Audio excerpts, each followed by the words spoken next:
तो हेलो बच्चों, स्वागत है आप सभी का राहुल एकेडमी की एक और बेहतर वीडियो में। तो प्यारे बच्चों, आज की इस वीडियो में हम लोग पढ़ने वाले हैं कक्षा 12 के मैथ का मोस्ट इंपॉर्टेंट क्वेश्चन, जो आपके बोर्ड के एग्जाम के दृष्टि से काफ़ी ज़्यादा महत्वपूर्ण है। हर साल इस टाइप के क्वेश्चन आपके बोर्ड के एग्जाम में कम से कम 5 नंबर में पूछा जाता है। तो प्यारे बच्चों, आज का जो हमारा प्रश्न है वो है दीर्घवृत्त एक्स स्क्वायर बट्टा ए स्क्वायर प्लस वाई स्क्वायर बट्टा बी स्क्वायर बराबर 1 से घिरे क्षेत्र का क्षेत्रफल ज्ञात कीजिए। ठीक है, तो प्यारे बच्चों, इस क्वेश्चन को हम लोग बहुत ही सिंपल और इजी तरीके से समझने वाले हैं। बस आपसे रिक्वेस्ट है कि वीडियो को शुरू से लेकर के लास्ट तक देखिएगा, तभी चीज़ें आपको समझ में आएगी। तो चलिए बच्चों, बिना किसी देरी के आज की वीडियो को हम लोग शुरू करते हैं। ठीक है, तो प्यारे बच्चों, यहाँ पर सबसे पहले हम लोग नोट करेंगे, यानी कि जो दिया गया है। ठीक है, तो यहाँ पर लिखेंगे सॉल्व। ठीक है, तो सॉल्व में प्यारे बच्चों हम क्या करेंगे, जो ये मान दिया गया होता है उसको गिवन में नोट कर लेते हैं। यहाँ पर लिखेंगे गिवन। गिवन का मतलब होता है प्यारे बच्चों दिया है, यानी कि जो प्रश्न में वैल्यू दिया गया होता है उसको नोट कर लेते हैं। ठीक है, ये प्रॉपर तरीका होता है सॉल्व करने का। ठीक है, तो ये हो जाएगा आपका एक्स स्क्वायर बट्टा ए स्क्वायर प्लस वाई स्क्वायर बट्टा बी स्क्वायर बराबर 1। ये हमारा मान दिया गया है दीर्घवृत्त का व्यापक समीकरण। ठीक है, तो अब प्यारे बच्चों हमें क्या करना है, क्षेत्रफल ज्ञात करना है। तो इसके लिए हमें क्या करना होगा, ग्राफ बनाना होगा। ठीक है, तो सबसे पहले हम लोग क्या यहाँ पर बनाएंगे, दीर्घवृत्त बनाएंगे। ठीक है, तो मान लेते हैं प्यारे बच्चे ये क्या है, दीर्घवृत्त है। इसको हम क्या करते हैं, अक्षों में दर्शा देते हैं। ठीक है, तो ये मान लेते हैं हमारा एक्स अक्ष है, तो ये एक्स डैश अक्ष है। ये वाई अक्ष है, तो ये मान लेते हैं हमारा क्या है, वाई डैश अक्ष है। इसका मूल बिंदु ओ है। ठीक है, ये हो गया प्यारे बच्चों। अब यहाँ पर देखो, इसका हम क्या करते हैं, निर्देशांक ले लेते हैं। यहाँ पर प्यारे बच्चों हम क्या करेंगे, यहाँ पर लेंगे एक्स का निर्देशांक एक्स अक्ष पर, तो ये हो जाएगा आपका ए कामा 0 हो जाएगा। यहाँ पर लेंगे तो आपका हो जाएगा 0 कामा बी हो जाएगा। ठीक है, और इसी के जस्ट विपरीत ये आपका यहाँ पर निर्देशांक हो जाएगा 0 कामा माइनस बी हो जाएगा। तो ये हमारा 0 कामा ए है, तो इसके जस्ट विपरीत निर्देशांक क्या हो जाएगा, ये इस साइड क्या हो जाएगा आपका 0 कामा माइनस ए हो जाएगा। बात समझ में आ रही, ये चीज़ आपको समझ में आया। अब प्यारे बच्चों हम क्या करेंगे, इसके आगे क्वेश्चन को सॉल्व करेंगे। ठीक है, तो यहाँ पर हम क्या करेंगे प्यारे बच्चों, ये जो हमारा एरिया है इसका हम लोग क्या करेंगे, क्षेत्रफल निकालेंगे। ठीक है, अब ये जो देख रहे हो खाने जो बने, ये 4 भाग में है, तो चारों जो खाने हैं ये हमारे क्या होंगे, समान हैं। ठीक है, तो अगर हम क्या करते, इस एक खाने का क्षेत्रफल निकाल लेते, तो उसमें अगर 4 का गुणा करा देंगे तो हमें इस पूरे दीर्घवृत्त का क्षेत्रफल ज्ञात हो जाएगा। ठीक है, ये चीज़ समझ में आया। तो प्यारे बच्चों हम क्या करते हैं, यहाँ पर लिमिट ले रहे हैं, कहाँ से, एक्स अक्ष की लिमिट लेंगे 0 से, सॉरी, ये आपका लिमिट होगा सबसे पहले तो लोअर लिमिट शुरू होता है, फिर इसके बाद अपर लिमिट जाता है।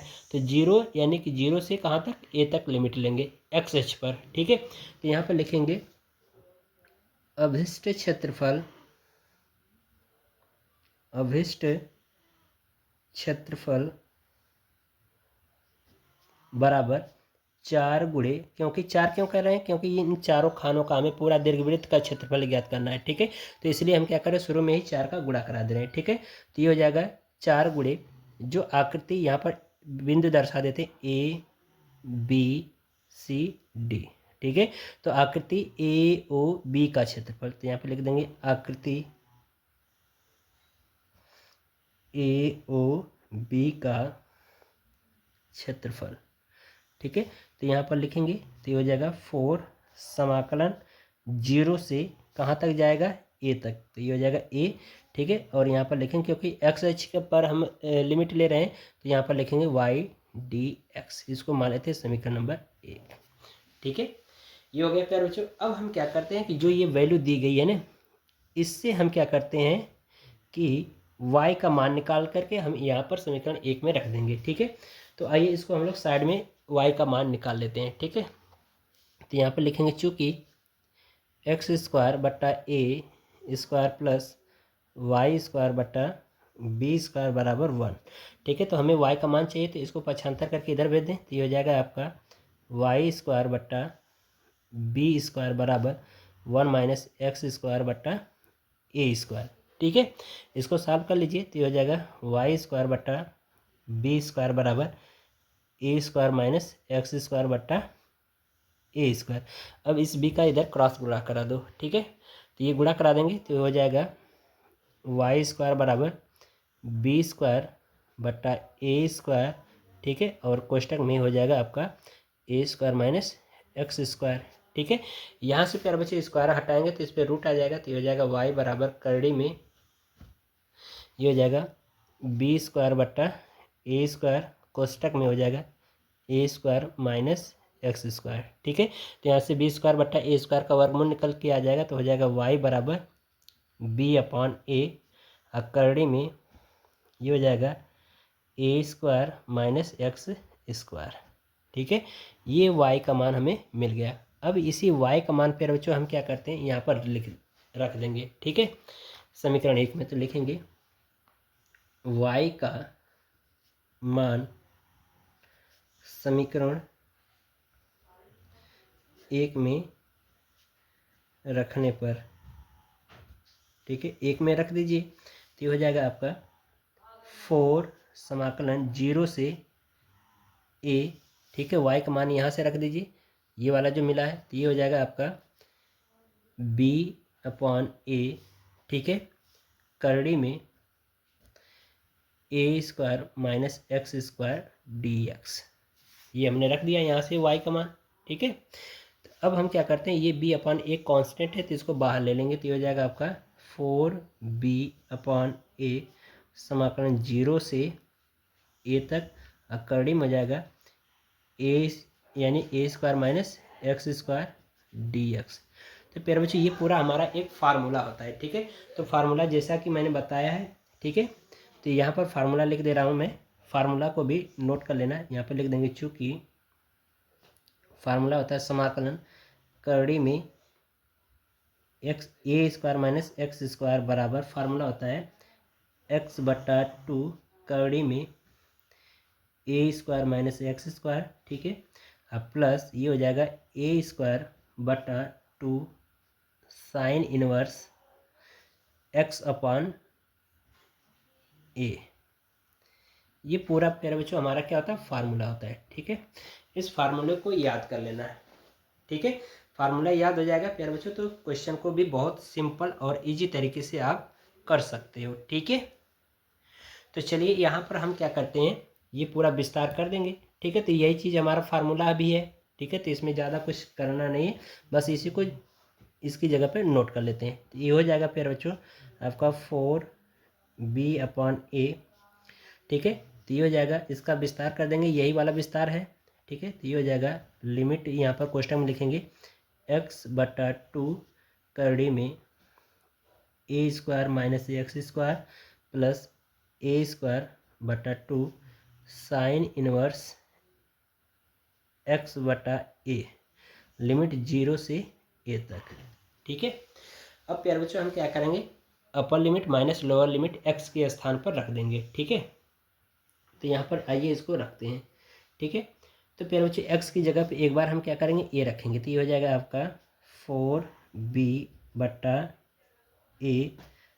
ठीक है, कोष्टक में हो जाएगा आपका, यहाँ पर हो जाएगा आपका a/2 करड़ी में ए स्क्वायर माइनस एक्स की जगह पे ए रखेंगे तो ए स्क्वायर। ठीक है, अब प्लस ये हो जाएगा आपका ए स्क्वायर बट्टा 2 साइन इनवर्स एक्स की जगह पे ए बटा 2। ठीक है, ये प्यारे बच्चों हमने अपर लिमिट रखा। अब माइनस लोअर लिमिट रख दीजिए एक्स की जगह पे, तो यहाँ पर हो जाएगा प्यारे बच्चों माइनस, यहाँ पर लगा के इधर मैं लिख रहा हूँ, तो एक्स जगह पे 0 रखेंगे तो हो जाएगा 0/2 करड़ी में ए स्क्वायर माइनस यहाँ पर हो जाएगा 0 का स्क्वायर प्लस यहाँ पर हो जाएगा ए स्क्वायर बट्टा 2 साइन इनवर्स 0/a। ठीक है, ये हो गया। तो अब इसी को हम क्या करते हैं, सॉल्व कर लेते हैं बच्चों। ठीक है, तो इसको सॉल्व करिए, तो यहाँ पर देखिए इसको नोट कर लेंगे 4b/a।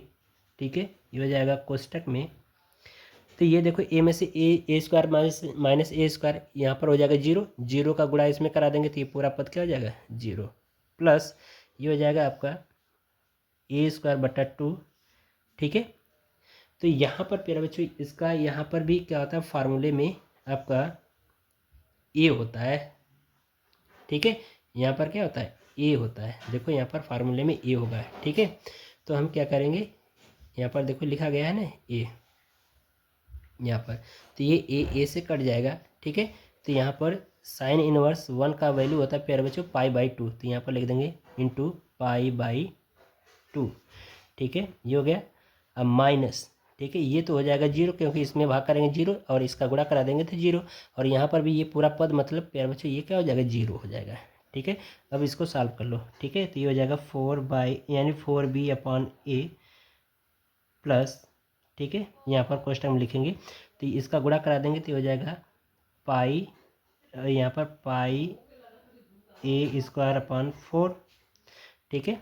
तो इसका गुणा करा दीजिए तो हो जाएगा आपका 4b/a गुणे πa²/4, तो 4 से कट जाएगा, a से कट जाएगा, ठीक है। तो ये हो जाएगा, तो बचेगा आपका क्या, यहाँ पर बचा है πab, ठीक है। तो यहाँ पर लिख सकते हैं हम लोग πab, मात्रक लिख सकते हैं प्यारे बच्चों, यूनिट का इसका जो भी मात्रक होगा, यही हमारा क्या होगा, अभिष्ट क्षेत्रफल होगा दीर्घवृत्त का, ठीक है। तो इस तरह से प्यारे बच्चों आज का जो हमारा प्रश्न है वो सॉल्व होता है। आशा करते हैं आपको हर एक चीज़ समझ में आया होगा। यदि प्यारे बच्चों आपको वीडियो पसंद आई हो तो वीडियो को लाइक करिए और साथ ही साथ चैनल को सब्सक्राइब करना न भूलिएगा। मिलते हैं आपसे अगली वीडियो में, तब तक के लिए गुड बाय, थैंक यू, जय हिंद बच्चों।